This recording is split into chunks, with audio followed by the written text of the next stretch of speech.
യേശു മതി, ആ സ്നേഹം മതി, തൻ ക്രൂശു മതി എനിക്ക്. യേശു മതി, തൻ ഗീതം മതി, നിത്യജീവൻ മതി എനിക്ക്. യേശു മതി, ആ സ്നേഹം മതി, തൻ ക്രൂശു മതി എനിക്ക്. യേശു മതി. ഫിലിപ്പ് ലേഖനം 2-ാം അധ്യായം 10-11 വാക്യം കൂടെ ഒന്ന് വായിച്ചേ. അങ്ങനെ യേശുവിന്റെ നാമത്തിൽ സ്വർലോകരുടെയും ഭൂലോകരുടെയും അധോലോകരുടെയും മുഴുകാരൊക്കെയും മടങ്ങുകയും എല്ലാ നാവും യേശുക്രിസ്തു കർത്താവ് എന്ന പിതാവായ ദൈവത്തിന്റെ മഹത്വത്തിനായി ഏറ്റുപറയുകയും ചെയ്യേണ്ടി വരും. ക്രൂശിലെ മരണത്തോളം പിതാവിൻ്റെ ഇഷ്ടത്തിന് പൂർണ്ണ അനുസരണമുള്ളവനായി, ശപിക്കപ്പെട്ടവനായി, ക്രൂശിലെ മരണത്തോളം യേശുവാ ദൈവമാ, ദൈവപുത്രനാ.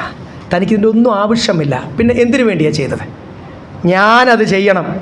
I should be like that. എനിക്കൊരു മാതൃകയായിട്ട്. എൻ്റെ ഗുരുവല്ലേ. അപ്പോൾ ഗുരു എന്ത് ചെയ്തു?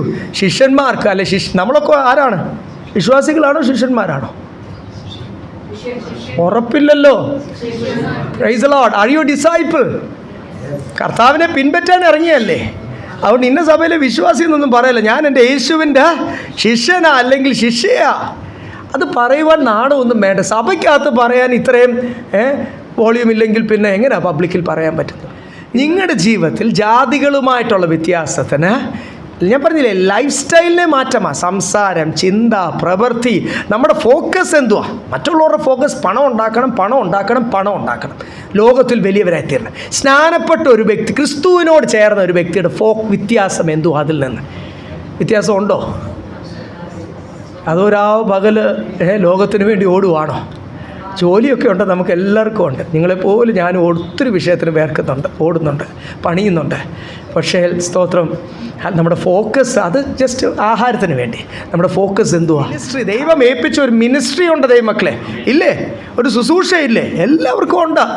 നിങ്ങൾ ഈ ദിവസങ്ങൾ പ്രാർത്ഥിക്കേണ്ടത് ആ ശുശ്രൂഷയിലൊന്ന് പാടും. അപ്പം ആ പിതാവിൻ്റെ ഇഷ്ടത്തിന് പൂർണ്ണ അനുസരണമുള്ളവരായി തീർത്തുകൊണ്ട് സകലനാമത്തിനു മേലായി അല്ലെങ്കിൽ സ്വർഗത്തോളം ഉയർത്തി നമ്മളും സ്നാനപ്പെട്ട് കർത്താവിന് വേണ്ടി ജീവിക്കുമ്പോൾ നമ്മുടെ സന്തോഷം എന്തുവാ? കാഹളം ഊതുമ്പോൾ നമ്മളെയും എന്തു ചെയ്യും? ആദ്യം മധ്യാകാശത്തിലേക്ക്, ന്യായവിധി കഴിഞ്ഞിട്ട് സ്വർഗത്തിലേക്ക് കർത്താവ് ഉയർത്തും. അതൊരു നിശ്ചയമാണ്. അതാ ഫോക്കസ്. കുഞ്ഞുങ്ങളോട് ചോദിക്കും, പേരൻസ് ഇനി കുഞ്ഞുങ്ങളോട് എന്തുവാ പറയേണ്ടത്? പഠിച്ച് വലിയവരായി, ജാതികളെക്കാൾ വലിയവരായി തീരണം എന്നാണോ പറയുന്നത്? അതോ കാഹളം ഊതുമ്പോൾ പഠിച്ച് ദൈവം തന്ന ജ്ഞാനത്തിന് പഠിച്ച് നല്ലപോലെ പഠിച്ചാൽ നല്ല ജോലിയൊക്കെ കിട്ടും. അത് ലോകത്തിൻ്റെ നിയമമാണ്. അതിനല്ല ഫോക്കസ് എന്തിനാ? ഞാൻ എൻ്റെ കുഞ്ഞുങ്ങളോട് പറയുന്നതേ ഞാൻ നിങ്ങളോട് പ്രസംഗിക്കുന്നുള്ളൂ കേട്ടോ. ജീവിതത്തിലില്ലാത്ത ഞാൻ പ്രസംഗിച്ചിട്ടില്ല. ഇന്നലെയും മിനിഞ്ഞാന്നും ഒക്കെ പറഞ്ഞത് എല്ലാ കുടുംബമൊക്കെ ഇവിടെ ഇരിപ്പുണ്ടല്ലോ. അല്ലല്ല, ഇത് മാത്രം മതിയെന്നാണ് ഞാൻ പറഞ്ഞിരിക്കുന്നത്. സ്തോത്രം. കാഹളം ഊതുമ്പോൾ എടുക്കപ്പെട്ടില്ലെങ്കിൽ ബാക്കി ലോകത്തിൽ എന്തുണ്ടെന്ന് പറഞ്ഞിട്ട് ഒരു പ്രയോജനവുമില്ല. അതുകൊണ്ട് ഈ ഫിലിപ്പിയിലെ സഭയെ വീണ്ടും ഓർപ്പിക്കുക. അതുകൊണ്ട് therefore അതെല്ലാം പറഞ്ഞിട്ട് നിങ്ങളും ഉയർത്തെഴുന്നേൽക്കണം. അതുകൊണ്ട് വേഴ്സ് 12, പ്രിയമുള്ളവരെ, നിങ്ങൾ എല്ലായ്പ്പോഴും അനുസരിച്ചതുപോലെ ഞാൻ അരികത്തിരിക്കുമ്പോൾ മാത്രമല്ല ദൂരത്തിരിക്കുമ്പോൾ ഏറ്റവും അധികമായി ഭയത്തോടും വിറയലോടും കൂടെ നിങ്ങളുടെ രക്ഷയ്ക്കായി പ്രവർത്തിക്കും. 2 കാര്യമാണ് ഇവിടെ എഴുതിയിരിക്കുന്നത്. ഒന്ന്, നിങ്ങളുടെ രക്ഷയ്ക്കായിട്ട് പ്രവർത്തിക്കണം. അതിലേക്ക് വരാം. ആദ്യം ഇവിടെ എഴുതിയിരിക്കുന്നത്, ഞാൻ നിങ്ങളുടെ അടുത്തിരിക്കുമ്പോൾ മാത്രമല്ല, ഞാൻ നിങ്ങളുടെ ദൂരത്തിരിക്കുമ്പോഴും എന്ത് ചെയ്യണം? അപ്പം അടുത്തിരിക്കുമ്പോൾ താനൊരു ശ്രേഷ്ഠ അപ്പോസ്തലനാ, ഒരു അഭിഷക്തനാ. താനിനി ഒരു കാര്യം പറഞ്ഞാൽ അത് അതുപോലെ അങ്ങ് കർത്താവ് അനുസരിക്കും. അത്രയ്ക്ക് കർത്താവുമായിട്ട് അടുപ്പമുള്ള ആൾ. അപ്പം പൗലോസിനെ പേടിച്ച്, പൗലോസിനി ശിക്ഷയോ ന്യായവിധിയോ പറഞ്ഞാലും കർത്താവ് അത് കേൾക്കും. അനുഗ്രഹിക്കാനും ശപിക്കുവാനുള്ള അധികാരം അഭിഷക്തന്മാർക്കുണ്ട്. അല്ലെങ്കിൽ അതുപോലെ ദൈവത്തോട് ചേർന്ന് നിൽക്കുന്ന ഒരു മനുഷ്യനാണ് പൗലോസ്. അപ്പം തന്നെ പേടിച്ചോ അല്ലെങ്കിൽ താൻ നിമിത്തം വിശ്വാസി വന്നുകൊണ്ട് എൻ്റെ ആത്മീയ ഗുരു എന്നുള്ള രീതിയിൽ തന്നെ സ്നേഹിച്ചോ, താൻ അടുത്തുള്ളപ്പം തന്നെ കാണിക്കുവാൻ, ഒരു ഷോ കാണിക്കുവാൻ നിങ്ങൾ ആത്മീയരായിട്ടിരുന്നാൽ പോരാ.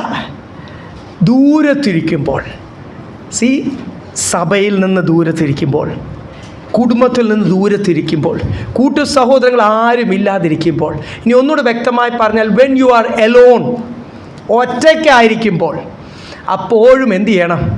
ഞാൻ ആരാന്ന് വെളിപ്പെടുത്തണം. എൻ്റെ കാഴ്ചപ്പാട്, എൻ്റെ ജീവിതം, എൻ്റെ തീരുമാനം അത് വെളിപ്പെട്ടിരിക്കണം. ഇവിടെ പറയുക, എന്നെ കാണിക്കാനല്ല, അടുത്തിരിക്കുമ്പോഴല്ല, ഒറ്റയ്ക്കിരിക്കുമ്പോൾ, എല്ലാം ദൂരത്തിരിക്കുമ്പോൾ നീ ആരായിരിക്കുന്നു അതാ നിൻ്റെ കാഴ്ചപ്പാട്. നീ സഭയിലുള്ളതല്ല നിൻ്റെ കാഴ്ചപ്പാട്. അത് നീ മറ്റുള്ളവരെ കാണിക്കാൻ വേണ്ടിയുള്ള കാഴ്ചപ്പാട്. നിൻ്റെ ശരിക്കുമുള്ള കാഴ്ചപ്പാട് എന്തുവാണെന്നറിയാം? നീ ഒറ്റയ്ക്കായിരിക്കുമ്പോൾ, ദൂരത്തായിരിക്കുമ്പോൾ നീ എങ്ങനാണോ നിൻ്റെ സംസാരം, നീ ലോകത്തോട് ഇടപെടുന്നത്, എന്തുവാ നിൻ്റെ എപ്പോഴുമുള്ള സംസാരിക്കുവാനുള്ള നിൻ്റെ സംസാര വിഷയം, അതാണ് നിൻ്റെ കാഴ്ചപ്പാട്. അതാണ് ഇവിടെ എഴുതിയിരിക്കുന്നത് വളരെ വ്യക്തമായിട്ട്. എന്നോട് ആരെയും പൗലോസ് പുഷ് ചെയ്യുമ്പോൾ മാത്രമല്ല, ഞാൻ പറഞ്ഞില്ലേ, നമ്മളിപ്പം ദൈവദാസൻ നിങ്ങൾ ഇടയ്ക്കിടയ്ക്ക് ഇങ്ങനെ ഓർപ്പിക്കുന്നുണ്ട്, പുഷ് ചെയ്യുന്നുണ്ട്. ഓരോ ഞായറാഴ്ചയും ഒക്കെ ശരിക്കും ദൈവസന്ധി ജീവിച്ചോണം, അല്ലെ എടുക്കപ്പെടുന്നില്ല, അടി കൊള്ളും. ദൈവത്തിൻ്റെ ഒത്തിരി അടി കൊണ്ടുള്ള ഒരു വ്യക്തി ആയതുകൊണ്ടാണ് നിങ്ങളോട് പറയുന്ന അടി കൊള്ളും. അല്ലാതെ ആരുടെയോ ജീവിതത്തിൽ അടി കൊണ്ടതല്ല. അത്യാവശ്യം കളിപ്പീരും അത്യാവശ്യം ഉഴപ്പും ഒക്കെ ഉണ്ടായിരുന്ന സമയത്ത് അടി ആവശ്യത്തിലും അധികം കൊണ്ടതാണ്. ശുശ്രൂഷയിലായിരിക്കുന്ന സമയത്ത് നമ്മൾ ഇടയ്ക്കൊക്കെ മനുഷ്യരെ പ്രസാദിപ്പിക്കാൻ പോകുമ്പോൾ പൗലോസ് അടി കൊണ്ട പോലെ അങ്ങനെയൊക്കെ ഇവിടെ ഇരിക്കുന്ന ദൈവദാസന്മാർക്കൊക്കെ അറിയാം. നമ്മളൊക്കെ എന്ത് ചെയ്യുക, ദൈവം നമ്മളെ പലപ്പോഴും വടിയെടുത്തിട്ടുണ്ട് നമ്മുടെ ജീവിതത്തിൽ. അതുകൊണ്ടാണ് കർത്താവ് അടിക്കുന്ന ആളാണ്. കർത്താവ് കറക്റ്റ് ചെയ്യും. കർത്താവിന് ഒരു കോംപ്രമൈസ്. നീ ആരാ, എത്ര വർഷമായി വിശ്വാസി പറഞ്ഞ ഒന്നും കർത്താവിന് വിഷയമല്ല. നീ സ്വർഗത്തിൽ പോകണം, നീ കർത്താവിനോടുകൂടി വസിക്കുവാൻ യോഗ്യമാവണം. കർത്താവ് അടിക്കുന്ന ആളാണ്. അതുകൊണ്ടാണ് സഭ പുഷ് ചെയ്യുമ്പോൾ, ദൈവദാസനല്ല ഇവിടെ പൗലോസ് പുഷ് ചെയ്യുമ്പോൾ പൗലോസിൻ്റെ സപ്പോർട്ടിലല്ല, സഭയുടെ സപ്പോർട്ടിലല്ല, വളരാൻ അതെല്ലാം ആവശ്യമാണ്. തുടക്കത്തിൽ നീ ഒറ്റയ്ക്ക് കർത്താവുമായിട്ടുള്ള ബന്ധത്തിൽ, ദൈവം നിൻ്റെ മേൽ പകർന്നിരിക്കുന്ന അഭിഷേകത്തിൽ, അതിനാണ് ഞാൻ ഇടയ്ക്കിടയ്ക്ക് അഭിഷേകം അന്യഭാഷ പറയുവാൻ മാത്രമല്ല ദൈവമക്കളെ, അത് അതിൻ്റെ ഒരു അടയാളം മാത്രമാണ്. ബൈബിൾ എഴുതിയേക്കുന്ന അഭിഷക്തനാൽ നീ അഭിഷേകം പ്രാപിച്ച് ആ അഭിഷേകം നിന്നെ നടത്തും. So you are anointed by the Holy One and that anointment will lead you on എന്നാണ് ഇംഗ്ലീഷ് ബൈബിൾ എഴുതിയേക്കുന്നത്. അഭിഷേകമാണ് നമ്മളിത് നടത്തുന്നത്. നമ്മുടെ കാഴ്ചപ്പാട് അതെല്ലാം അഭിഷേകത്തിലുണ്ടാവും. ഈ ദിവസങ്ങൾ അഭിഷേകം പ്രാപിച്ച ഇത് അടുത്ത് ഇവിടെ എഴുതിയിരിക്കുന്ന അടുത്തല്ല, ഞാൻ ദൂരെ ഇരിക്കുമ്പോഴും നിങ്ങൾ രക്ഷയ്ക്കായിട്ട് പ്രവർത്തിക്കണം. നിങ്ങളുടെ രക്ഷയ്ക്കായിട്ട് നിങ്ങൾ എന്ത് ചെയ്യണം എന്ന് എവിടെ എഴുതിയിരിക്കുന്ന? ഭയത്തോടും വിറയലോടുകൂടി. നിങ്ങൾ ദൈവസന്നിധിയിൽ വിശ്വസ്തരായി തീർന്നേലേ പറ്റത്തുള്ളൂ. ഇത് എൻ്റെ റെസ്പോൺസിബിലിറ്റിയാണ്. ഞാൻ കുഞ്ഞുങ്ങളെയൊക്കെ ഓർപ്പിക്കുമ്പോൾ ഞാൻ പറയുന്ന ഒരു കാര്യമാണ്, ഇത് ആരുടെ റെസ്പോൺസിബിലിറ്റിയാണ്? ഇത് എൻ്റെ റെസ്പോൺസിബിലിറ്റിയാണ്. എനിക്ക് പറയാനേ പറ്റൂ, അവരെ എൻകറേജ് ചെയ്യുവാനേ പറ്റൂ. ജീവിക്കേണ്ടത് അവരോരാ. സഭയോട് എനിക്ക് പറയുവാനേ പറ്റൂ. അപ്പം വിശ്വസ്തനായി തീരുക, എൻ്റെ രക്ഷയ്ക്കായിട്ട് പ്രവർത്തിക്കുക. ഇത് മറ്റുള്ളവരൊക്കെ എൻകറേജ് ചെയ്ത് ഞാൻ ചെയ്യേണ്ട കാര്യമാണ്. ഇന്നലെയും എന്നോട് ഒരു സഹോദരി വേറൊരു സഭയിൽ പോകുന്നത്, അവിടെ ചില ദുരുപദേശമൊക്കെയാണെന്ന് പറഞ്ഞ് വിളിച്ചു. ആ സഹോദരി എന്നോട് ചോദിച്ച ഒത്തിരി കാര്യങ്ങൾ, ഒത്തിരി സംശയം ചോദിച്ചു. അതിൻ്റെ അകത്ത് ഈ രക്ഷ നഷ്ടപ്പെടുമോ എന്നുള്ള വിഷയമൊക്കെ വന്നു. ഞാൻ ഈ വാക്യം എടുത്ത് പറയുമായിരുന്നു. ഇവിടെ എന്തോ എഴുതിയിരിക്കുന്നത്, നമ്മൾ വാഗോണ്ട് ഏറ്റു പറഞ്ഞപ്പോൾ രക്ഷിക്കപ്പെട്ടില്ല, രക്ഷയുടെ പ്രവൃത്തി ആരംഭിച്ചു. അല്ലാതെ you are not saved, you have just started your salvation, ഇല്ലേ? അതല്ലേ? എന്നിട്ട് ഇവിടെ എഴുതിയിരിക്കുന്നത് നിൻ്റെ രക്ഷയ്ക്കായിട്ട് പ്രവർത്തിക്കണം. ഇനി അതിൻ്റെ ഫ്യൂച്ചർ ടെൻസ് അല്ല, എൻ്റെ അടുത്ത ഡിഗ്രിയിലേക്ക് വരുമ്പോൾ വചനത്തിനകത്തിരിക്കുന്ന അവസാനം വരെയും സഹിച്ചാൽ നീ ജയിക്കുന്നവനാണെങ്കിലൊക്കെയാണ് നീ എന്ത് ചെയ്യുന്നത്? നീ വിശ്വസ്തരാണെങ്കിലാണ് നീ രക്ഷിക്കപ്പെടുന്നത്. Be faithful till the end, overcomers.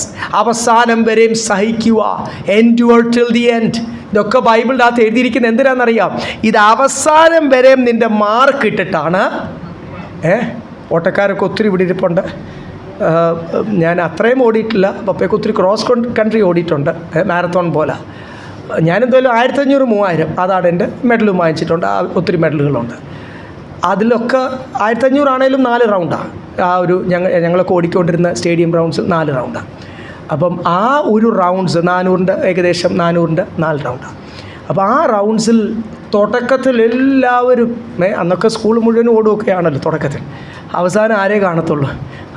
ഒരു അവസാനം സ്ഥിരം എത്തുന്ന 2-3 പേര് കാണും, അവരൊക്കെ കാണത്തുള്ളൂ. ആ തുടക്കത്തിൽ എത്ര സ്പീഡ്, ഓട്ടക്കാരനായിട്ടല്ലേ ബൈബിൾ നമ്മുടെ ക്രിസ്തീയ ജീവിതം കമ്പയർ ചെയ്ത്. തുടക്കത്തിൽ എത്ര സ്പീഡ് ഉണ്ടെങ്കിലും ഒരു കാര്യവുമില്ല. തുടക്കത്തിൽ ആ ഉന്മേഷമൊക്കെ കണ്ടു കഴിഞ്ഞാൽ, ആ പോക്കൊക്കെ കണ്ടു കഴിഞ്ഞാൽ നമ്മൾ വിചാരിക്കും ഇവൻ ആ മെഡൽ വാങ്ങിക്കാൻ പോകുന്നു. എന്തൊരു റോക്കറ്റ് പോലെ എന്ന് പറഞ്ഞ ഒരൊറ്റ പോക്കാണ് തുടക്കത്തിൽ. അവരങ്ങ് പോയി. അപ്പോഴത്തേക്ക് ഇച്ചിരി കഴിഞ്ഞ് അവരെല്ലാം ഔട്ടാവും, സൈഡാവും, മസിൽ കയറി ഒത്തിരി എണ്ണം താഴെ വീണ് കിടന്ന് വേദന എടുക്കുന്ന, കിടന്ന് അയ്യോ എന്നൊക്കെ കിടന്ന് അലയ്ക്കുന്ന കണ്ടിട്ടുണ്ട്. പക്ഷേ ആ ട്രാക്കിൽ തന്നെ ഓടണം, സ്റ്റാമിനയും വേണം, രണ്ടും വേണം. ട്രാക്ക് മാറി ഒന്ന് ചവിട്ടിയാലും യു ആർ ഡിസ്ക്വാളിഫൈഡ്. അതെല്ലാം ചെക്ക് ചെയ്യുന്നുണ്ട് സാർമാരുണ്ട്. അപ്പോൾ ട്രാക്കിൽ തന്നെ ഓടണം. നിനക്ക് വെച്ചിരിക്കുന്ന ട്രാക്കുണ്ട്, നമ്മൾ പലപ്പോഴും വിചാരിക്കും ഈ ഏറ്റവും അങ്ങേ അറ്റത്തെ ആളാണല്ലോ കൂടുതൽ ഓടേണ്ടതെന്നൊന്നുമല്ല. അവരുടെ ട്രാക്ക് അവർ അതിനെ പുറമോട്ടാണ് വെച്ചിരിക്കുന്നത്. സ്റ്റാർട്ടിംഗ് ലൈൻ, അതിൻ്റെ എല്ലാ സ്റ്റാർട്ടിംഗ് ലൈൻ അതിൻ്റെ മെഷർമെൻ്റ് ഒക്കെ ഉണ്ട്. അവിടെയൊക്കെ സ്റ്റേഡിയം ഡിസൈൻ ചെയ്യുന്നവർ വരച്ച് വെച്ചിട്ടുണ്ട് ആ കാര്യങ്ങളൊക്കെ. ഏറ്റവും ചെറിയ ആൾക്ക് കുറച്ച് ഓടുകയൊന്നുമല്ല, എല്ലാവരും ഒരുപോലെ ഓടുന്നത്. പക്ഷേ ആ ട്രാക്കിൽ തന്നെ ഓടണം. യെസ്, ഫിനിഷ്, ഹാലലിയ, സ്റ്റാമിനയോ അല്ലെങ്കിൽ അവസാനം. അപ്പം ആദ്യമല്ല കർത്താവ് നോക്കുന്നത് നമ്മുടെ അവസാനമാണ്. അവിടെ ഇരിക്കുന്ന നമ്മൾ ഓരോരുത്തരും രക്ഷിക്കപ്പെട്ടതിൻ്റെ സന്തോഷം ഇപ്പോഴുണ്ടോ? ഞാൻ ചിലരെയൊക്കെ ആരാധന സമയത്ത് നോക്കുമായിരുന്നു. വളരെ ബുദ്ധിമുട്ടി, ഓട്ടുവായും വിട്ട് വളരെ പ്രാടുവാൻ കഴിയുന്നില്ല, ഒന്നും സന്തോഷിക്കാൻ, കരമടിക്കുവാൻ കഴിയുന്നില്ല. ബൈബിളിൻ്റെ അകത്ത് എഴുതിയിട്ടുള്ളതല്ലേ, കരമടിച്ച് clap your hands and shout to the Lord. യഹോവയായ ദൈവം കൽപ്പിച്ചതല്ലേ. ആരാധനയ്ക്ക് ഒരു പാറ്റേണേ ഉള്ളൂ, അത് ബൈബിളിൻ്റെ അകത്ത് എഴുതിയിട്ടുണ്ട്. Clap your hands and shout to the lord. അത്യാവശ്യം സൗണ്ട് പ്രൂഫ് വിൻഡോസൊക്കെ പഫ് അടിച്ചിട്ടുണ്ട്, PUF ഒക്കെ അല്ലെങ്കിൽ പൊളിയൂരത്തിൻ ഇതൊക്കെ അടിച്ചിട്ടുണ്ട്, പഫ് സ്പ്രേ ഒക്കെ അടിച്ചിട്ടുണ്ട്. അപ്പം അതൊക്കെ സൗണ്ട് ഉണ്ടായാലും ഇവിടെ കുഴപ്പമൊന്നുമില്ലെന്നേ, ശബ്ദം തൊണ്ടയൊന്നും പോകേണ്ട ആവശ്യമില്ല. എങ്കിലും അതിനൊരു സന്തോഷമുണ്ട് ദൈവമക്കളെ. നമ്മൾ മറന്നാണ്, നമ്മുടെ ചുറ്റുപാട് മറന്നാണ് ആരെന്നെ നോക്കുന്നു, അതൊന്നും എനിക്ക് വിഷയമല്ല. എൻ്റെ കർത്താവ് എനിക്ക് കഴിഞ്ഞ ആഴ്ച വലിയവനായിരുന്നു, ഇന്നും വലിയവനാ, എന്നെ നടത്തുവാൻ ശക്തനാ, അതുകൊണ്ട് ഐ വിൽ റിജോയ്സ്. അതൊരു സന്തോഷമാണ്. ക്രിക്കറ്റ് ജയിക്കുമ്പോഴും ഫുട്ബോൾ ജയിക്കുമ്പോഴും ചാടുന്ന പിള്ളേരെ കണ്ടിട്ടില്ലേ? അതൊരു സന്തോഷം കൊണ്ടല്ലേ, അത് കുറച്ച് നേരത്തേക്കേ ഉള്ളൂ. ജയത്തിൻ്റെ സന്തോഷമാണ്. അപ്പം നിങ്ങളുടെ ജീവിതത്തിൽ ജയാളികളായി നിങ്ങൾ കഴിഞ്ഞ ആഴ്ചയെങ്കിൽ നിങ്ങൾ തീർച്ചയായിട്ടും നിങ്ങളുടെ ജീവിതത്തിൽ സന്തോഷം കാണും. യേശു വന്നപ്പോൾ സന്തോഷമുള്ളവർ ദാവീദ് പുത്ര. ശിഷ്യന്മാർ പറഞ്ഞു മിണ്ടായിരിക്കും, പരിജ്ഞാനം വേണ്ട, പതുക്കെ ഇരിക്കുക എന്നൊക്കെ പറഞ്ഞു. എന്നിട്ട് മിണ്ടായിരുന്നോ? പിന്നെയും വിളിച്ചു പറഞ്ഞു ദാവീദ് പുത്ര, എന്നെ രക്ഷിക്കണേ. അതെന്തുവാണ് ആ വ്യക്തിയോട് മിണ്ടായിരിക്കാൻ ശിഷ്യന്മാരല്ലേ പറഞ്ഞത്, എന്നിട്ടും മിണ്ടായിരുന്നോ? സന്തോഷം. അതേ മക്കളെ, സക്കായി മരത്തിൻ്റെ മേലിൽ കയറി എന്തിനാണ്? സന്തോഷമാണ്, കർത്താവിനെ ഒന്ന് കാണുവാൻ, ടു എക്സ്പീരിയൻസ് ജീസസ്. അല്ലെ, കർത്താവിൽ നിന്ന് കേൾക്കുവാൻ, കർത്താവിനെ ഒന്ന് ആരാധിക്കുവാൻ. ഇതൊരു അനുഭവമാണ്, ഇതൊരു എക്സ്പീരിയൻസാണ്. നിർബന്ധിച്ചൊന്നും ആരെക്കൊണ്ട് ചെയ്യിപ്പിക്കുവാൻ കഴിയത്തില്ല. ഇത് ഉള്ളിൽ കർത്താവിനോടൊരു വിശ്വസ്തത വേണമില്ലേ? അതാണ് ഇവിടെ എഴുതിയിരിക്കുന്നത്, ആ വിശ്വസ്തത.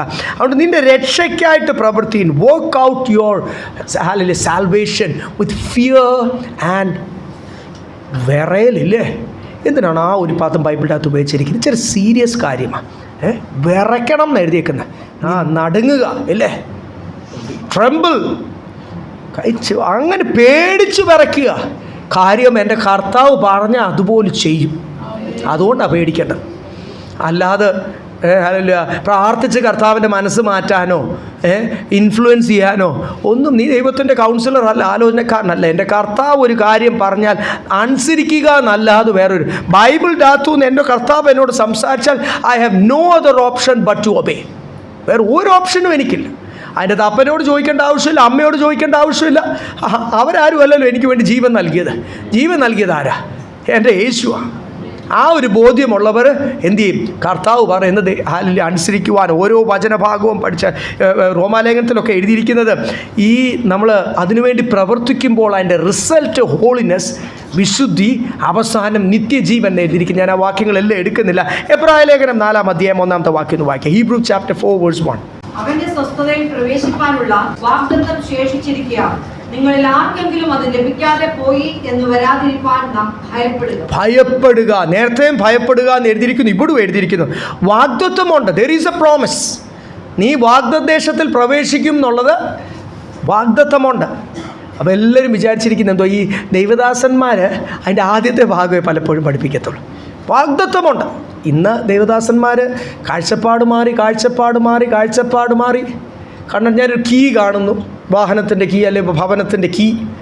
ഞാനൊരു എന്തെങ്കിലും ലോകത്തിലെ നന്മയുടെ വിഷയം പറഞ്ഞിട്ട് ഈ ചില വെളിച്ചപ്പാടുമാർ പറയുന്ന പോലത്തെ പണികളാണ് കാണിക്കുന്നില്ലേ? ഈ കീ കാണാനും വണ്ടി കാണാനും വീട് കാണാനും ഒക്കെയാണോ യെശയ്യാവ് അതാണോ കണ്ടത്?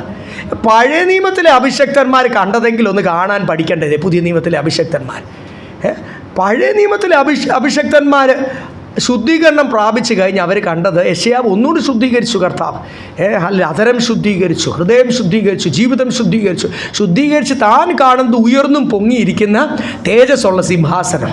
ഇന്ന് ഈ പറയുന്ന കള്ളപ്രവാചകന്മാർ കാണുന്നത് എന്തുവാ? എന്തെങ്കിലുമൊക്കെ കാണുന്നതൊക്കെ വിളിച്ച് പറയും, കാണുന്നതൊക്കെ. അതുകൊണ്ട് ഒരു പ്രവാചകനെ മീഡിയ എല്ലാം കൂടി കളിയാക്കി, ഫോറൻസിക് പ്രവാചകൻ.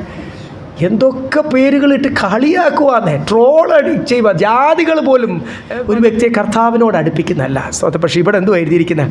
യെസ്, അല്ലല്ല, വാഗ്ദത്തമുണ്ട്, നീ സ്വർഗത്തിൽ പ്രവേശിക്കുമെന്നുള്ള എബ്രായലേഖനം 4:1 വാക്യം. അതിൻ്റെ 3 അവസാനം ഒന്ന് വായിച്ചേ. വിശ്വാസ നിമിത്തം അവർക്ക് പ്രവേശിപ്പാൻ കഴിഞ്ഞില്ല എന്ന് നാം കാണുന്നു. ഇസ്രയേൽ ദൈവത്തിൻ്റെ സ്വന്തം ജനം, അവർക്ക് വേണ്ട പോലൊന്ന് ദൈവത്തിൽ ആശ്രയിക്കുവാനും വിശ്വസിക്കുവാനും കഴിയാതെ അവരുടെ മെയിൻ തെറ്റെന്തുമായിരുന്നു? മറ്റവരെല്ലാം അവർക്കുള്ള പോലെ എനിക്കും വേണം. ജാതികൾ നടക്കുന്ന വഴികൾ അവർ നടക്കാൻ നോക്കി. അങ്ങനെയാണ് അവർ ആ ചുറ്റിനുമുള്ള രാജ്യക്കാരെയൊക്കെ സന്തോഷിപ്പിച്ച് അവരുമായിട്ട് ബന്ധവും കൂടി. അങ്ങനെയാണ് അവരെന്ത് ചെയ്തത്? അവരുടെ അനുസരണക്കേടും അവരുടെ അവിശ്വാസവും നിമിത്തം അവരാരും വാഗ്ദത്തദേശത്തിൽ എന്ത് ചെയ്തില്ല? പ്രവേശിച്ചില്ല. എന്നിട്ടാണ് ഇത് പിന്നീടാണ് ട്രാൻസ്ലേറ്റേഴ്സ് ആ ചാപ്റ്റേഴ്സായിട്ടൊക്കെ ഡിവൈഡ് ചെയ്തിരിക്കുന്നത്. എൻ്റെ കണ്ടിന്യൂവേഷനാണ്.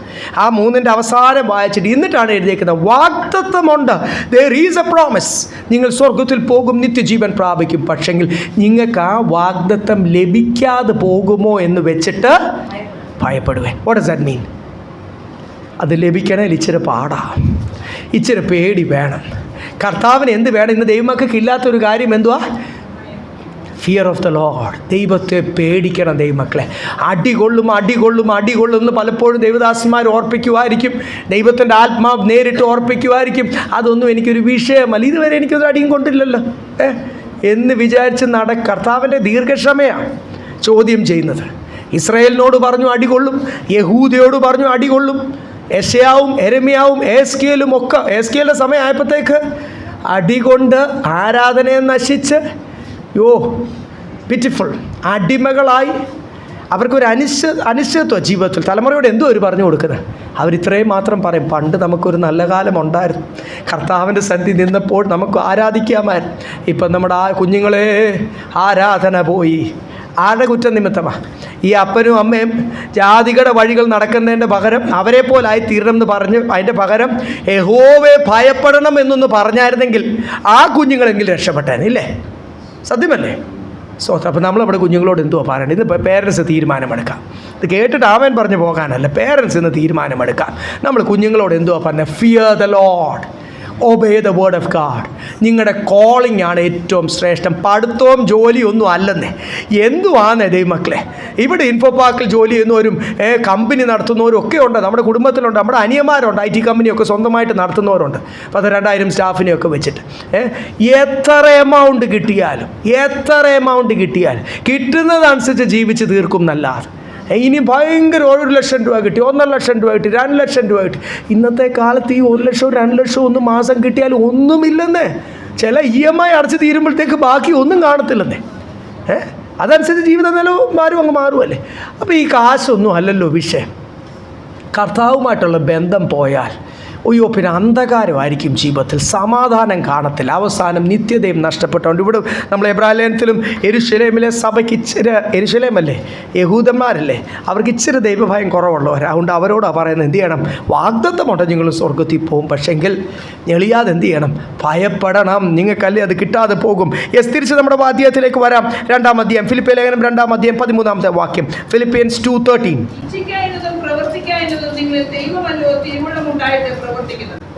ഇച്ചിരി ദഹിക്കാൻ ബുദ്ധിമുട്ടുള്ള, പക്ഷേ ദഹിച്ചാൽ വളരെ സന്തോഷമുള്ള ഒരു വാക്യമാണ്.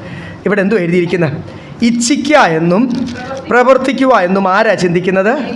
ദൈവമല്ലോ ചിന്തിക്കുന്നത്. For it is God who works in you both to will and to do his good pleasure. ഇവിടെ ദൈവമാണ് നിൻ്റെ ജീവിതത്തിൽ പ്രവർത്തിക്കുന്നത്. ആരുടെ will? Whose will? God's will. അപ്പം പിന്നെ നിൻ്റെ വില്ല് എവിടെ? നിൻ്റെ ആഗ്രഹം എവിടെ പോയി? അതിനിവിടെ ഒരു പ്രാധാന്യതയുമില്ല. ചിലർക്ക് ഇപ്പോഴും നമ്മുടെ സഭയിലായോണ്ടോ നിങ്ങളാരും എന്നെ കല്ലെറിയാത്ത? വേറെ വല്ലയിടത്തും ചെന്ന് ഇത് പഠിപ്പിച്ചാൽ പിടിച്ചു വെച്ച് പ്രാർത്ഥിച്ചോ എന്ന് പഠിപ്പിക്കുന്ന സഭകൾ കാണും. ആ ലിസ്റ്റ് എഴുതി വെച്ച് കിട്ടും എന്നൊക്കെ പറയുന്ന സഭകൾ കാണും. ഇവിടെ എന്തുവാ നിങ്ങൾക്ക് അത് മനസ്സിലാകാൻ നിങ്ങളുടെ ഉൾക്കണ്ണുകൾ ദൈവം പ്രകാശിപ്പിച്ചിട്ടുള്ളതിനായി കർത്താവിനെ സ്തോത്രം. നിങ്ങളുടെ ആഗ്രഹത്തിന് ദൈവത്തിൻ്റെ സന്നിധിയിൽ നല്ല വിലയുണ്ടോ? നിങ്ങൾ പറയുന്ന അനുസരിച്ചാണോ ദൈവം നിങ്ങളെ നടത്തുന്നത്? ദൈവം നിങ്ങളെ വിളിക്കുന്ന വിളി അനുസരിച്ചാണ് ദൈവം നിങ്ങളെ നടത്തുന്നത്, അല്ലേ? അതാണ് ഈ വാക്യത്തിനകത്ത് എഴുതിയിരിക്കുന്നത്. ആ വിളി, ദൈവത്തിൻ്റെ പദ്ധതി ഭൂമിക്ക് അടിസ്ഥാനം ഇടുന്നതിന് മുമ്പേ ഉള്ളതാണ്. നീ ജനിക്കുന്നതിന് മുമ്പേ ഉള്ളതാണ്. പിന്നെ അതിന് മാറ്റം വരുമോ? പിന്നെ നീ അങ്ങോട്ട് ജനിച്ച് നിൻ്റെ പേരൻസ് നിങ്ങൾക്ക് വേണ്ടി അങ്ങോട്ട് പ്രാർത്ഥിച്ച്, അല്ല സഭ നിങ്ങൾക്ക് വേണ്ടി പ്രാർത്ഥിച്ച്, അല്ല നിങ്ങൾ തന്നെ അങ്ങ് ഉപസിച്ച് പ്രാർത്ഥിക്കുന്നുണ്ടെങ്കിൽ ആ ഭൂമിക്ക് അടിസ്ഥാനം ഇടുന്നതിന് മുമ്പേ ഉള്ള ദൈവത്തിൻ്റെ പദ്ധതി മാറുമോ? മാറത്തില്ല. അപ്പോൾ ഇച്ഛിക്കുക എന്നുള്ളത് നിൻ്റെ ജോലിയല്ല, ഇച്ഛിക്കുക എന്നുള്ളത് ആരുടെ ജോലിയാണ്? Will. Praise the lord. It is God's will. നിൻ്റെ വില്ലിന് ഇവിടെ ഒരു പ്രാധാന്യതയുമില്ല. ഞാൻ അത് വേറെ രീതിയിലൊന്നും എടുക്കല്ലേ. അത് ഞാനും വിശ്വസിക്കുന്നു, ഞാനും ദൈവത്തെ ഭയപ്പെടും. അതുകൊണ്ട് നമുക്ക് ഇഷ്ടപ്പെട്ട് നമ്മുടെ ഈ ജഡത്തിന് അത് കേൾക്കുമ്പോൾ പെട്ടെന്നൊരു ഷോക്കാണെങ്കിലും ഷോക്ക് ഉണ്ടായാലേ പറ്റൂ. അതാണ് സത്യം. ഇച്ഛിക്കുക എന്നുള്ളത് എൻ്റെ കാര്യമല്ല, ഇച്ഛിക്കുക എന്നുള്ളത് ദൈവത്തിൻ്റെ കാര്യമാണ്. പിന്നെ ആ ഇച്ഛിക്കുന്നത് ദൈവം എൻ്റെ സന്തോഷത്തിനല്ല, ഫോർ ഹിസ് ഗുഡ് പ്ലഷർ എന്നാണ് എഴുതിയിരിക്കുന്നത്. ദൈവത്തിൻ്റെ തിരുവുള്ളം എന്നൊക്കെയാണ് അവിടെ എഴുതിയിരിക്കുന്നത്. അത് POC ബൈബിളിലും മറ്റുള്ള ട്രാൻസ്ലേഷനിലും ഒക്കെ ഒന്ന് വായിക്കുമ്പോൾ നിങ്ങൾക്കത് മനസ്സിലാവും. ഇംഗ്ലീഷ് ബൈബിൾ എഴുതിയേക്കുന്ന it is God's will for his pleasure. എൻ്റെ സന്തോഷത്തിനല്ല, ദൈവത്തിൻ്റെ സന്തോഷത്തിന്. എൻ്റെ പ്ലാൻ അല്ല, ദൈവത്തിൻ്റെ പ്ലാൻ. അപ്പം ഞാൻ ജീവിക്കുന്ന എന്തിനാ? ഞാൻ രക്ഷിക്കപ്പെട്ടെ, പക്ഷേ അവസാനം വലിയ അനുഗ്രഹത്തിലേക്കാണ്, ദൈവത്തോട് കൂടി വസിക്കുവാനായിട്ടാണ് നമ്മളെ ഒരുക്കുന്നത്. അതിൻ്റെ സന്തോഷമുണ്ടോ ദൈവമക്കളെ? ഈ ലോകത്തിൽ കിട്ടിയാലും കിട്ടിയില്ലെങ്കിലും കുഴപ്പമില്ല, കഴിച്ചാലും കഴിച്ചില്ലെങ്കിലും കുഴപ്പമില്ല, രോഗമുണ്ടെങ്കിലും ക്ഷീണമാണെങ്കിലും ഒന്നും കുഴപ്പമില്ല, ബലമുണ്ടെങ്കിലും സ്തോത്രം ഹല്ലേലൂയ, വല്ലതും ഉണ്ടെങ്കിലും ഇല്ലെങ്കിലും ഒന്നും വിഷയമല്ല. ദൈവം ഒറ്റ പ്രാർത്ഥന, നമ്മുടെ പ്രാർത്ഥനാ വിഷയങ്ങളൊന്ന് മാറണം ഈ വെളിപ്പാടുകൾ മനസ്സിലാവുമ്പോൾ.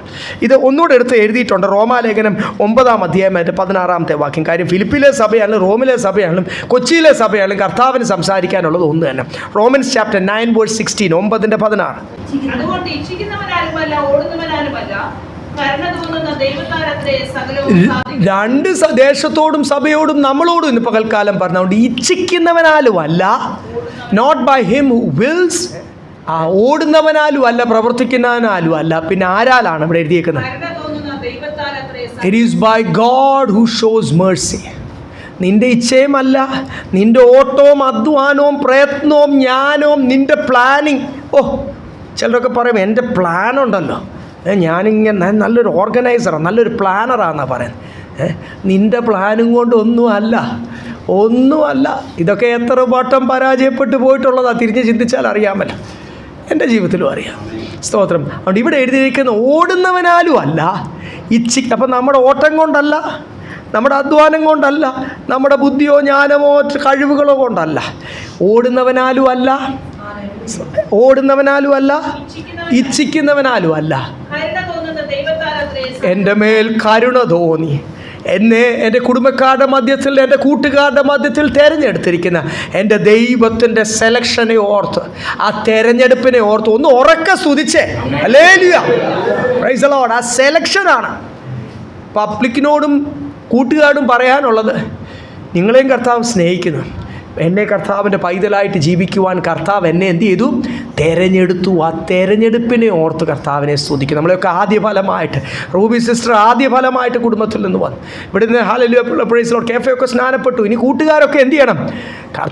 കൂട്ടുകാരോട് സംസാരിക്കേണ്ടത് ഇനി കൂട്ടുകാരുടെ വിഷയങ്ങളല്ല, അവരുടെ ഏരിയ ഓഫ് ഇൻട്രസ്റ്റ് അല്ല, നമ്മുടെ ഏരിയ ഓഫ് ഇൻട്രസ്റ്റേ മാറുക. ഹല്ലേലൂയ. കുഞ്ഞുങ്ങളും പ്രായമുള്ളവരും അല്ലെ സഹോദരിമാർ അവരുടെയൊക്കെ ഒരു ഏരിയ ഓഫ് ഇൻട്രസ്റ്റ് ഉണ്ട്. അവർ സ്ഥിരം സംസാരിച്ചു വന്ന് അവർക്ക് സംസാരിക്കാൻ അറിയാവുന്ന പല ഏരിയകളുണ്ട്. ഇനി അതല്ല സംസാരിക്കാൻ പോകുന്നത്. ഇനി സംസാരിക്കാൻ ഒരു വിഷയം കർത്താവ് എന്നെ ഏൽപ്പിച്ചിട്ടുണ്ട്. ഇനി സംസാരിക്കുവാൻ ഒരു മെസ്സേജ് ദൈവം നമുക്ക് തന്നിട്ടുണ്ട്. ആ മെസ്സേജാണ് നമ്മൾ സംസാരിക്കേണ്ടത്. Praise lord. അവിടെ ഇച്ഛിക്കുന്നവനാലും അല്ല, ഓടുന്നവനാലും അല്ല, കാരണം തോന്നുന്ന കർത്താവ് പലപ്പോഴും ദൈവത്തിൻ്റെ പരിശുദ്ധാത്മാവ് നമ്മളോട് ഇടപെടും കർത്താവിന് വേണ്ടി സംസാരിക്കുവാൻ. നമ്മളത് ചെയ്തില്ലെങ്കിൽ, എന്നോട് ഇന്ന് സംസാരിച്ചു, നാളെ സംസാരിച്ചു, ഈ ആഴ്ച മുഴുവൻ സംസാരിച്ചു, ഞാൻ ഓർക്കുമോ അങ്ങനെയൊക്കെ പറഞ്ഞു കഴിഞ്ഞാൽ ആൾക്കാരെ നിന്ദിക്കത്തില്ലേ, കളിയാക്കത്തില്ലേ? ജോലി സ്ഥലത്ത് കർത്താവിൻ്റെ വിറ്റ്നസ്, അയ്യേ നാണംകേടാണോ? ഇച്ചിരി കഴിഞ്ഞിട്ട് പിന്നെ ഞാൻ എഴുതേക്കുമ്പോൾ എനിക്ക് മനസ്സിലാവും കർത്താവ് എന്നോട് സംസാരിക്കുന്നില്ല, സംസാരം നിർത്തി. ഉൽപ്പത്തി പുസ്തകം 6-ാം അധ്യായത്തിൽ എഴുതിയിരിക്കുന്നത് നിങ്ങൾക്കറിയാം, 6-3 എഴുതിയിരിക്കുന്നത് എന്തുവാ? പരിശുദ്ധാത്മാവ് സദാകാലം നമ്മളോട് വാദിച്ചുകൊണ്ടിരിക്കുന്നത്. Holy Spirit will not always deal with you, അല്ലെ ആർഗ്യൂ വിത്ത് യു.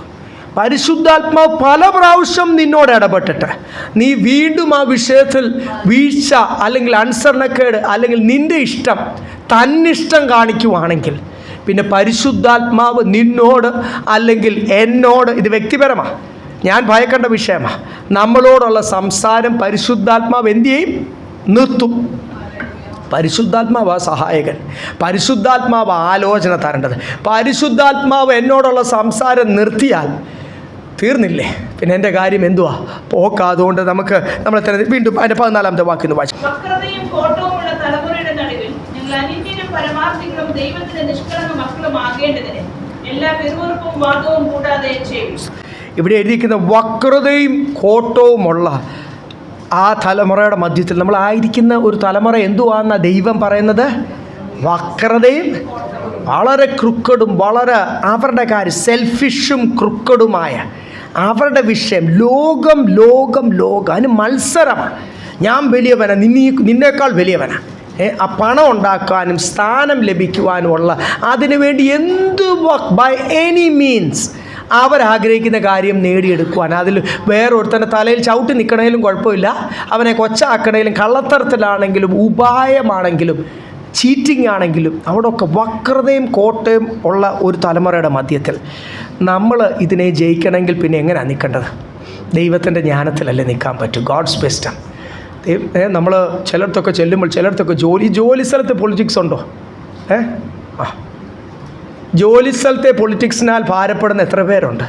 എല്ലാവരും കൈ ഉയർത്തും, എല്ലാവരും കൈ ഉയർത്തും. കഴിഞ്ഞ ദിവസം ഒരു സഹോദരി പറഞ്ഞതേ ഉള്ളൂ, സാക്ഷ്യമായിട്ട് നമ്മളോട് പറഞ്ഞില്ല, ജോലി ഒന്ന് മാറാൻ വേണ്ടി പ്രാർത്ഥിക്കണം എന്ന് നമ്മളോട് പറഞ്ഞു പോയി. വേദന കൊണ്ടാണ് പറഞ്ഞത്. നമ്മളൊക്കെ ജോലി ചെയ്തിട്ടുള്ള, ഞാനും ജോലി ചെയ്തിട്ടുള്ള. ജോലി സ്ഥലത്ത് വല്ലാതെ വക്രതയും കോട്ടവും ഉള്ള നമ്മൾ എത്ര കറക്റ്റായിട്ട് ചെയ്താൽ അവസാനം നമ്മുടെ മേൽ പഴി വരുന്ന രീതിയിലുള്ള പണികൾ അവർ രാവിലെ വരുന്ന എന്തിനാണ്? ആർക്കെങ്കിലും ഇട്ടൊന്ന് പണി കൊടുക്കാൻ. അങ്ങനെയുള്ള ഒരു തലമുറയുടെ മധ്യത്തിൽ നമ്മൾ എത്രത്തോളം ഹെവൻലി വിസ്ഡം പ്രാപിക്കുന്നത്, അത് അനോയിൻമെൻറ്റിലുണ്ട്. അപ്പോൾ ഇവിടെ എഴുതിയിരിക്കുന്ന വക്രതയും കോട്ടയും ഉള്ള ഒരു തലമുറയുടെ മധ്യത്തിൽ നമ്മൾ എങ്ങനെയായി തീരണം? അനന്യരായി തീരണം. അവർ നമ്മളെ ചതിക്കാൻ വെയിറ്റ് ചെയ്യുക, അവർ നമുക്ക് പണി തരാൻ വെയിറ്റ് ചെയ്യുക. അവരുടെ മധ്യത്തിൽ ലോകമനുഷ്യരാണെങ്കിൽ പറഞ്ഞതിന് എന്ത് ചെയ്തേനം?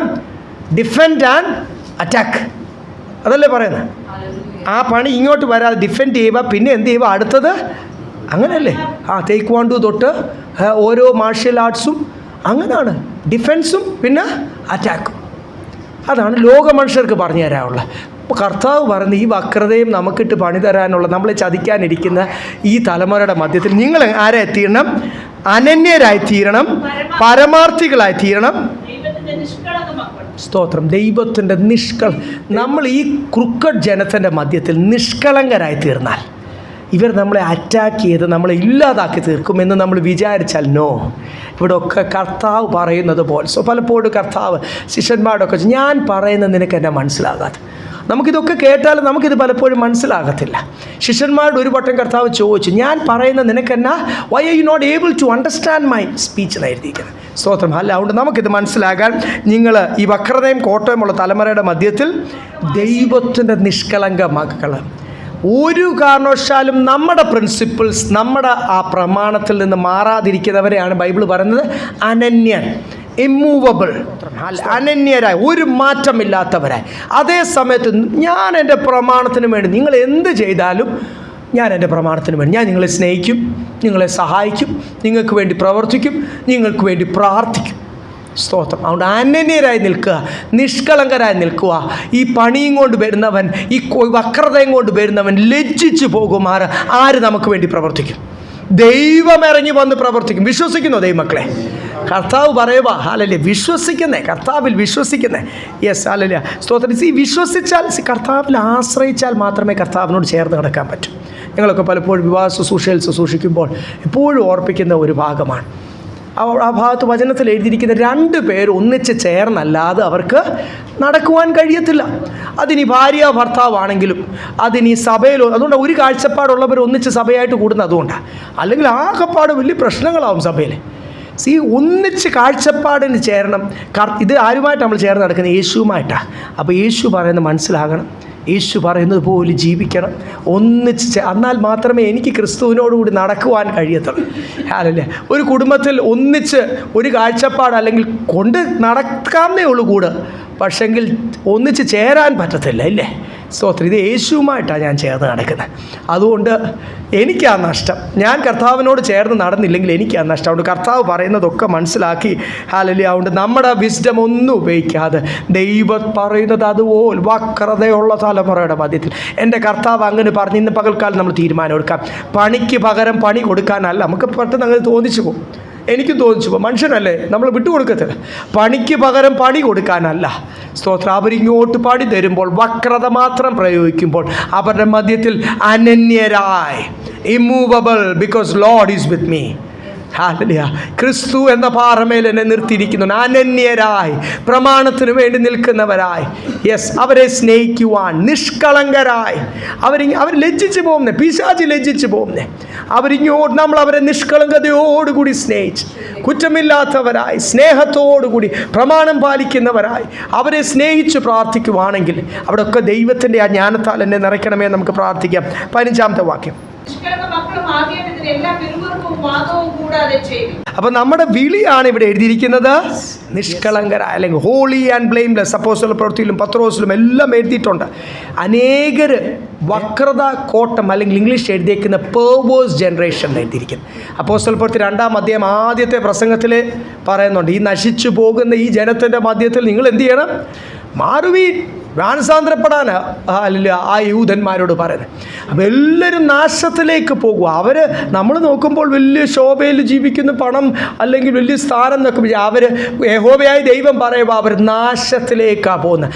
നശിച്ചു പോകുന്ന ഒരു ജനം, പെർവേഴ്സ് ജനറേഷൻ. പത്രോസിൻ്റെ ലേഖനത്തിലും 1 പത്രോസിലും ഒക്കെ എഴുതിയിട്ടുണ്ട്. അപ്പോസ്തല പ്രവൃത്തി നമുക്കറിയാമല്ലോ പത്രോസിൻ്റെ പ്രസംഗം. അവരുടെ മധ്യത്തിൽ നിന്ന് വ്യത്യസ്തരായി നിൽക്കുവാൻ, വിശുദ്ധരും നിഷ്കളങ്കരുമായി, ഹോളി ആൻഡ് ബ്ലെയിംലെസ്. പറയാൻ എത്ര എളുപ്പമാണെന്നറിയാം. ഇന്ന് നമ്മൾ ഞായറാഴ്ച കേട്ടു, ഇന്ന് കുറച്ച് നേരം ഉച്ചവരെയെങ്കിൽ നമ്മൾ എന്ത് ചെയ്യും? വിശുദ്ധരും നിഷ്കളങ്കരുമായി ജീവിക്കും. ഉച്ച കഴിഞ്ഞിട്ടുള്ള കാര്യം നമുക്കും അറിയാം, കർത്താവിനും അറിയാം. ഇച്ചിരി പാടാ. കർത്താവിന് ആ ബലത്തിൻ്റെ പേരെന്തോ ദൈവമക്കളെ ഒന്ന് പറഞ്ഞേ. ബലഹീനതയിൽ പകരുന്ന ബലത്തിൻ്റെ പേരെന്തുവാ? കൃപ. കൃപ വേണം. ഹോളി ആൻഡ് ബ്ലെയിംലെസ്, വിശുദ്ധരും നിഷ്കളങ്കരുമായി ജീവിക്കണമെങ്കിൽ എന്ത് വേണം? ബലഹീനതയിൽ പകരുന്ന കൃപ വേണം. കൃപയ്ക്കായിട്ട് നമുക്ക് പ്രാർത്ഥിക്കാം. 16-ാമത്തെ വാക്യം. അവരുടെ ഇടയിൽ നിങ്ങൾ ജീവന്റെ വചനം പ്രമാണിച്ചുകൊണ്ട് ലോകത്തിൽ ജ്യോതിസുകളെ പോലെ പ്രകാശിക്കുന്നു. അവരുടെ ഇടയിൽ ജീവന്റെ വചനം പ്രമാണിച്ചുകൊണ്ട് ഞാൻ എന്ത് ചെയ്യും? ഈ വക്രത, നിങ്ങൾ ഒന്നുകൂടെ, ഇവിടെ എല്ലാവരും ഇവിടെ ഉണ്ടോ? ഇവിടെ എഴുതിയിരിക്കുന്ന ക്രൂക്കഡ് ജനറേഷൻ, അന്ധകാരത്തിൽ ജീവിക്കുന്ന ജനറേഷൻ. സാത്താൻ്റെ സ്വഭാവം ക്രൂക്കഡ്നെസ്, അവൻ ഉപായി ചതിയനൊക്കെ ആയതുകൊണ്ടാണ് ഈ ലോകത്തിൻ്റെ ആത്മാവിലുള്ളവർ എന്തായി പോകുന്നത് അറിയാതെ ക്ഷീണിച്ചു പോകുന്ന ആത്മീയരും എന്തായി പോകുക? ഇതുപോലെ ക്രൂക്കഡായി പോവുക. അപ്പോൾ ഇതിൻ്റെയൊക്കെ മധ്യത്തിൽ നമ്മൾ എങ്ങനെയായി തീരണം? ജ്യോതിസ്, to shine out as stars എന്ന് എഴുതിയിരിക്കുന്നില്ലേ?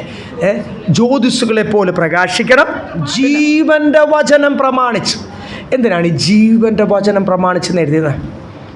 കർത്താവിനെ വന്നൊരു സ്ത്രീ തൊട്ടു, ഷോക്ക് അടിച്ച പോലെ ഒരു ചാർജ് ഇങ്ങോട്ട് കയറി. നിങ്ങൾ ഈ ഹൈ വോൾട്ടേജ് സാധനങ്ങളൊക്കെ അങ്ങോട്ടും ഇങ്ങോട്ടും തൊടുമ്പോൾ പലപ്പോഴും നിങ്ങൾ ഇൻവേർട്ടർ ചാർജ് ചെയ്തിട്ടുണ്ടെങ്കിൽ, കഴിഞ്ഞ ദിവസം ഞാനൊരു കുടുംബത്തിൽ ഭവന സന്ദർശനം പോയത്, അപ്പോൾ അവരുടെ ഇൻവേർട്ടർ ഒന്ന് കൊടുക്കാൻ പറഞ്ഞു. അപ്പോൾ അവരും കണ്ടുകൊണ്ടിരിക്കുക. നമുക്ക് നേരത്തെ അറിയാം, പക്ഷേ ഞാൻ ഇൻവേർട്ടർ അങ്ങോട്ട് കണക്ഷൻ കൊടുത്തപ്പോഴത്തേക്ക് ഷൂ എന്ന് പറഞ്ഞൊരു സ്പാർക്ക് ഇങ്ങോട്ട് വന്നു. കാര്യം അത് എംറ്റി ആയിട്ടിരിക്കുമല്ലോ അതിൻ്റെ വൈൻഡിങ്. അത് പോളാരിറ്റി മാറിയോണ്ടല്ല, ഈ ഡെഡായിരിക്കുന്ന ബാറ്ററി അല്ലെങ്കിൽ ആ ട്രാൻസ്ഫോമറിൻ്റെ വൈൻഡിങ്ങിൻ്റെ അകത്തോട്ട് ഈ ഫുൾ ചാർജ് ബാറ്ററി അങ്ങോട്ട് കയറുമ്പോൾ ആദ്യം കൊടുക്കുമ്പോൾ ഒന്ന് തൊടുമ്പോൾ എന്തുണ്ടാവും? ചാർജ് തൊടുമ്പോൾ ഒന്ന് ഹൈ വോൾട്ടേജും ഒന്ന് എംറ്റി ആയിട്ടിരിക്കുക. അപ്പോൾ ഒരു ഷൂ എന്ന് പറഞ്ഞൊരു ചാർജ് കയറി നമുക്ക് കാണാം അക്ഷരികമായിട്ടൊരു സ്പാർക്ക് എന്നുള്ള രീതിയിൽ. വണ്ടികളൊക്കെ ജംപ് സ്റ്റാർട്ട് ചെയ്യുമ്പോൾ നമ്മൾ ആ ജംപ് സ്റ്റാർട്ട് കേബിൾസൊക്കെ അങ്ങോട്ട് ഇടുമ്പോൾ എന്തുണ്ടാവും? ഇത് നമുക്ക് കാണാം, ഇത് അക്ഷരികമായിട്ട് കാണാം. നമ്മുടെ അടുത്ത് വരും, നമ്മൾ ഫുൾ ചാർജ് ആണോ? എന്തിനാണ് നമ്മൾ ആരാധനയ്ക്ക് വരുന്നത്? അല്ലെ വീട്ടിൽ ഇരുന്ന് ഓൺലൈൻ കണ്ടാൽ പോരെ? ചിലരൊക്കെ ഇടയ്ക്ക് എന്നെ വിളിക്കും, പക്ഷേ ഇന്ന് വരുന്നില്ല, ഞാൻ ഓൺലൈൻ കാണാം. പല കുടുംബങ്ങളൊക്കെ ഇടയ്ക്ക്. സ്തോത്രം. സൗകര്യമാണ്. ഒരു രീതി ചിന്തിച്ച് നോക്കിയാൽ വളരെ, ഞാനും ആ കോവിഡ് സമയത്തൊക്കെ ഇച്ചിരി ഒന്ന് മടി പിടിച്ചു പോയി. കാര്യം വളരെ സൗകര്യമല്ല. ഞാൻ ആ ഒരു മുറിയൊക്കെ അതിന് വേണ്ടി സെറ്റ് ചെയ്തു. പിന്നെ ഞങ്ങൾ ചർച്ചിലോട്ടൊക്കെ വന്ന് സെറ്റ് ചെയ്തു. ഒത്തിരി കാര്യങ്ങളൊന്നും വേണമല്ലോ. അതിൻ്റെ അകത്ത് വന്നിങ്ങനെ ക്യാമറയെ നോക്കിയിട്ട് അങ്ങ് ശുശ്രൂഷാൽ മതിയല്ലോ. എന്നിട്ട് തീരുന്നതാണ് ആമേൻ പറഞ്ഞ് എല്ലാം ഓഫ് ചെയ്ത് പിള്ളേരെല്ലാം ബാക്ക് ചെയ്ത് തോന്നി എനിക്ക് വീട്ടിൽ പോകാമല്ലോ. ചിലവില്ല, ഒത്തിരി സൗകര്യമാണ്, എല്ലാവർക്കും സൗകര്യം. പക്ഷേ നമ്മൾ കൂട്ടായ്മ വരുന്നത് എന്തിനാണെന്നറിയാം? ആത്മപകർച്ച വരുവാൻ. 2-3 പേര് നമ്മൾ ദൈവസന്നിധിയിൽ ഒന്നിച്ച് കൂട്ടായ്മ കൂടുമ്പോൾ വലിയൊരു ആത്മപകർച്ച. ഇവിടെ എഴുതിയേക്കുന്ന ജീവൻ്റെ ഇല്ലേ, ജീവൻ്റെ ഇത് ശക്തിയുള്ളതാണ്. ഇത് ഒരു ആരാധന കഴിയുമ്പോൾ ഫുൾ ചാർജ് പ്രാപിച്ചാണ് നമ്മൾ പോകുന്നത്. സോ നമ്മുടെ അടുത്ത് വരുന്നവരെ നമ്മൾ രൂപാന്തരപ്പെടുത്തണം. കർത്താവിൻ്റെ അടുത്ത് വന്ന ആ സ്ത്രീ കർത്താവ് സൗഖ്യം പകർന്നു ഇല്ലേ?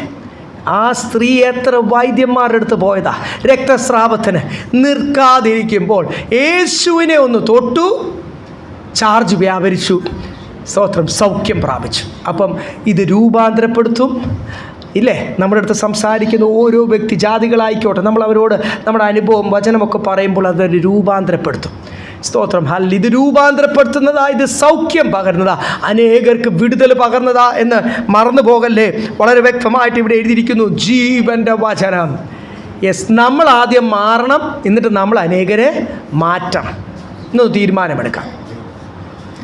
അതിനല്ലേ നമ്മൾ ആദ്യം എന്ത് ചെയ്യണം? എനിക്ക് അനേകരെ മാറ്റണമെങ്കിൽ ഞാൻ ആദ്യം മാറണം. അപ്പോൾ ഈ ജീവൻ്റെ വചനം ആദ്യം ഈ രൂപാന്തരം നടക്കേണ്ടത് എവിടാണ്? നമ്മുടെ എന്ന് പറയാതെ ഇറ്റ്സ് പേഴ്സണൽ. ഭാര്യയും ഭർത്താവും ഒക്കെ ഒന്നിച്ചുണ്ടായിരിക്കും, പക്ഷെ പറ എൻ്റെ ഇതാദ്യം ഈ വചനം, ജീവൻ്റെ വചനം, ഇത് എൻ്റെ ജീവിതത്തിൽ രൂപാന്തരം തന്നെ, എനിക്ക് ജീവൻ തരണം. ജീവൻ വരുമ്പോൾ നിർജീവ അവസ്ഥകളെല്ലാം മാറിപ്പോകും. എന്നിട്ട് വേണം ഞാൻ അനേകരെ ജീവിപ്പിക്കുവാൻ. അപ്പം ഹല്ലേലൂയ, ഈ ജീവൻ്റെ വചനം പ്രാപിച്ച് നമ്മളെ ക്ഷീണിപ്പിക്കാൻ വരുന്നവരൊക്കെ ജീവിപ്പിക്കണം എന്നാണ് ഇവിടെ എഴുതിയിരിക്കുന്നത്. മത്തായി സുവിശേഷം 5-ാം അധ്യായം 11-12 ഒന്ന് വായിച്ചേ. മാത്യു 5:11-12. നിങ്ങളെ പഴിക്കുകയും ഉപദ്രവിക്കുകയും നിങ്ങളെ കൊണ്ട് എല്ലാ തിന്മയും പറയുകയും ചെയ്യുമ്പോൾ നിങ്ങൾ ഭാഗ്യവാന്മാർ, നിങ്ങളുടെ പ്രതിഫലം വലുതാകൊണ്ട് സന്തോഷിച്ചുല്ലസിക്കും. എനിക്ക് വേണ്ടി നിന്നയും കഷ്ടതയും എല്ലാം അനുഭവിക്കുമ്പോൾ യു ആർ ബ്ലസ്സഡ്. ലോകം പറയുന്നത് ഒരു 5 കോടിക്കും 10 കോടിക്കും വിലയില്ല. ഞാൻ എന്തോ പറഞ്ഞെന്ന് എനിക്കറിയത്തില്ല. 100 കോടി എന്നൊക്കെ പറയാം അല്ലേ? എന്തെങ്കിലും ആവും, സംതിങ്. ഒരു ബിസിനസ്സൊക്കെ സ്റ്റാർട്ട് ചെയ്യണമെങ്കിൽ ഇപ്പം മിനിമം അത്രയൊക്കെ വേണം. അപ്പോൾ ഒരു 100 കോടിയൊക്കെ നിങ്ങളുടെ കയ്യിലുണ്ടെങ്കിലും യു ആർ നോട്ട് ബ്ലസ്സഡ്. അതങ്ങനല്ല വചനം പറഞ്ഞ. ആ കാശുണ്ടെങ്കിൽ അനുഗ്രഹിക്കപ്പെടും എന്നല്ല ഇവിടെ എഴുതിയേക്കുന്നത്. എൻ്റെ നിമിത്തം നിന്ന, പഴി, ദുഷി, വില കൊടുക്കുമ്പോൾ നീ ഭാഗ്യവാൻ. മലയാളം ബൈബിൾ എഴുതിയേക്കുന്നത്, ഇംഗ്ലീഷിലും ഒറിജിനൽ ലാംഗ്വേജ് എഴുതിയേക്കുന്നത് യു ആർ ബ്ലസ്സഡ്. യേശുവിന് വേണ്ടി നിന്ന സഹിക്കുമ്പോൾ യു ആർ ബ്ലസ്സഡ്. യേശുവിന് വേണ്ടി ശരീരത്തിൽ വേദന സഹിക്കുമ്പോൾ യു ആർ ബ്ലസ്സഡ്. യേശുവിന് വേണ്ടി ഹല്ലേലൂയ കമ്മ്യൂണിറ്റിയിൽ പ്രൈസ് ലോർഡ് ഒറ്റപ്പെടുമ്പോൾ യു ആർ ബ്ലസ്സഡ്. യേശു പറയുന്നതാണ്, ദൈവം പറയുന്നത്, പരിശുദ്ധാത്മാവ് ഓർപ്പിക്കുക.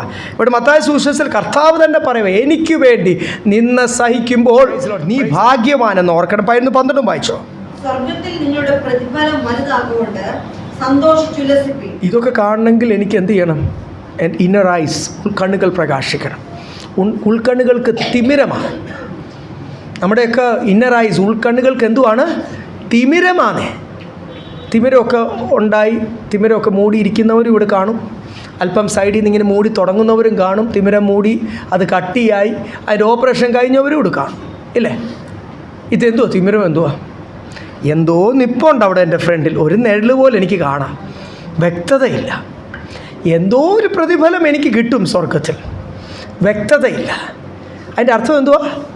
ഇവിടെ എഴുതിയിരിക്കുന്ന എൻ്റെ പ്രതിഫലം സ്വർഗത്തിൽ വലുത് എന്ന് കണ്ട് റിജോയ്സ്, സന്തോഷിപ്പീൻ.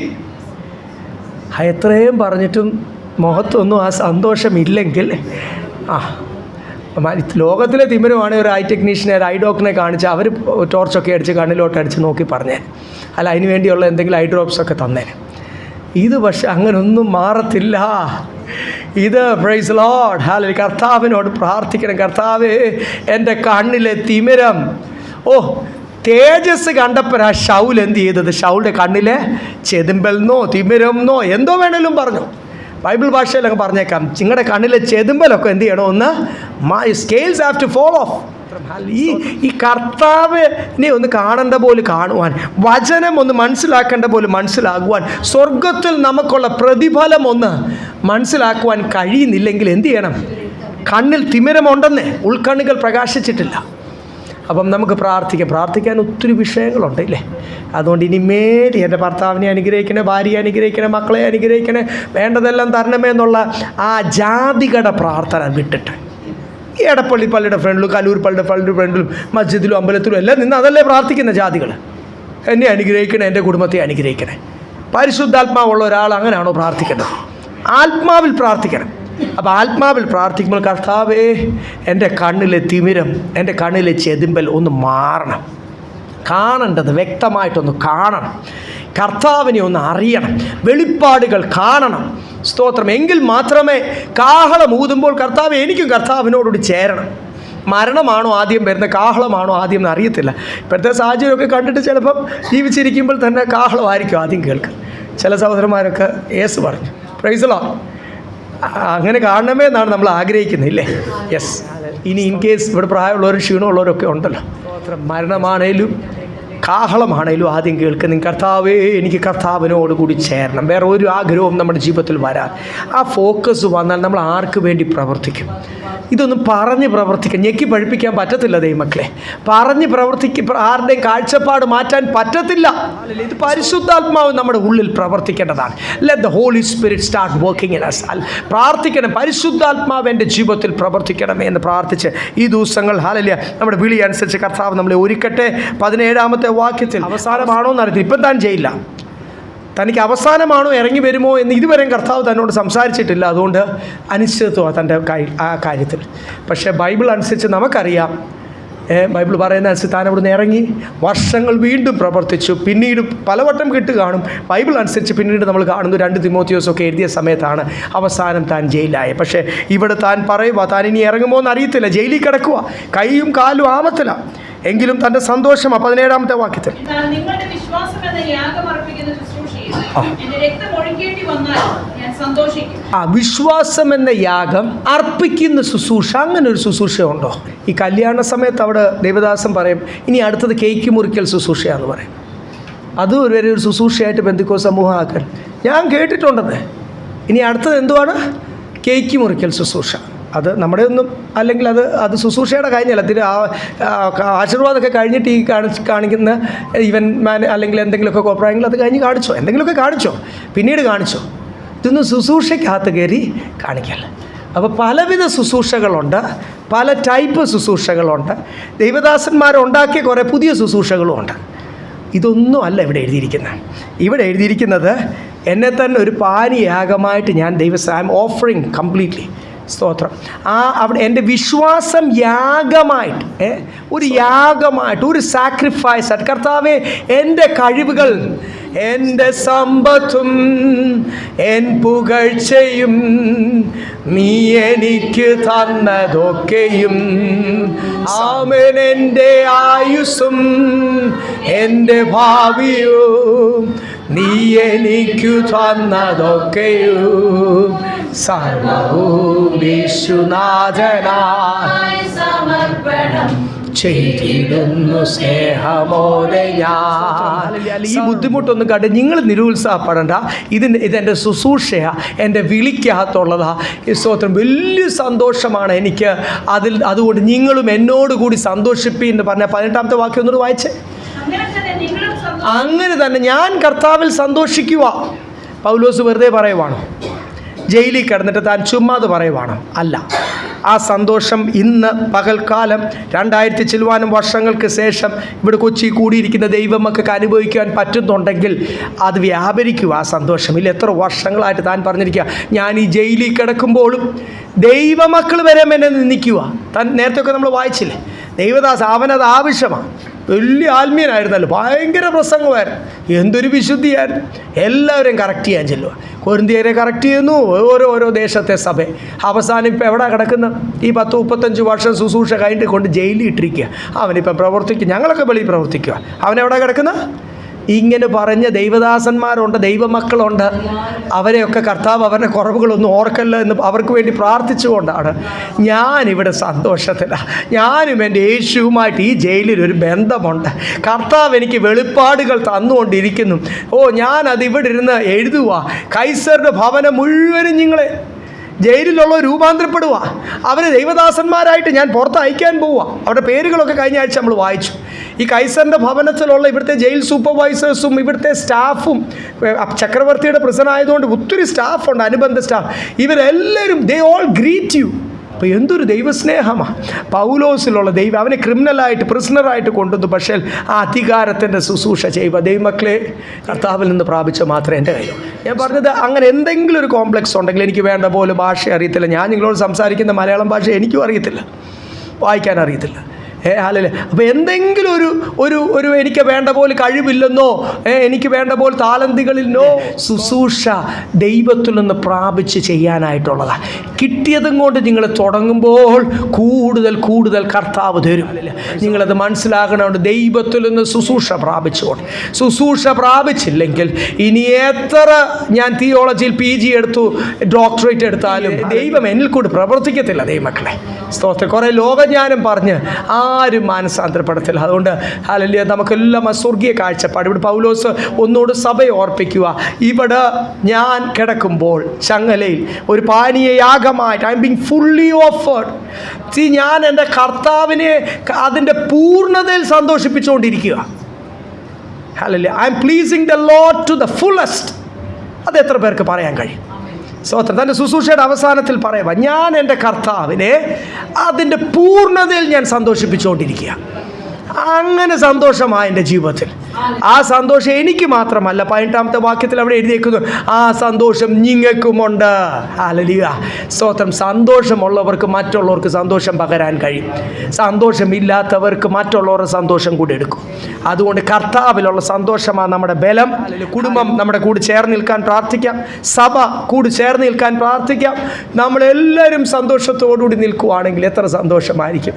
ആരെങ്കിലും ആ നല്ല അനുഭവത്തിൽ നിന്ന് മാറിപ്പോയിട്ടുണ്ടെങ്കിൽ, ആ നല്ല സന്തോഷത്തിൽ കർത്താവിൻ്റെ ഉള്ള ആ ഫെലോഷിപ്പിൻ്റെ സന്തോഷത്തിൽ നിന്ന് മാറിപ്പോയിട്ടുണ്ട്, ഇന്നൊന്ന് ഒരു റീഡെഡിക്കേഷൻ്റെ സമയമായി തീരട്ടെ. ഒരു പുനർപ്രതിഷ്ഠ നിങ്ങളുടെ ജീവിതത്തിൽ നടക്കട്ടെ. ഒന്നുകൂടി ദൈവസന്നിധിയിൽ സമർപ്പിക്കാം. സംഗീതക്കാൻ പ്രാർത്ഥിച്ച പോലെ, കർത്താവേ, ആ രക്ഷയുടെ സന്തോഷം എനിക്ക് തരണമേ. ദൈവവചനത്താൽ നിങ്ങളെ അനുഗ്രഹിക്കട്ടെ.